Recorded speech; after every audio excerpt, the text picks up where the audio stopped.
કોના કોના ઘરમાં ઝાડુઓ છે? અને ધોકા? પણ બધા આમ જોડથી જેના ઘરમાં ધોકાઓ છે મને કે ધોકા છે? હા પાડો ભાઈ. ધોકા છે?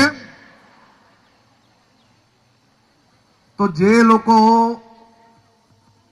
સોસાયટીની નીચે બેઠા બેઠા મોડી રાત સુધી જો માવો ખાઈ ખાઈને પિચકારી મારે ને,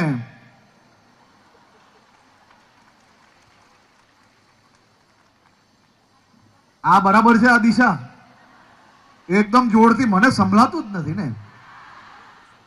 સોસાયટી નીચે આ ભાઈઓ બેઠા બેઠા મોડી રાત સુધી દો પિચકારીના કંઈક ને કંઈક થૂક હોય તો એને શું કરવાનું? બધાએ ભેગા થઈને એક ધોકો લઈને નીકળશો તો આમાંના એક બી વ્યક્તિ સોસાયટીની નીચે માવો થૂકવાની હિંમત કરશે તો આ બેનો કામ હાથમાં લેશો? પાક્કું?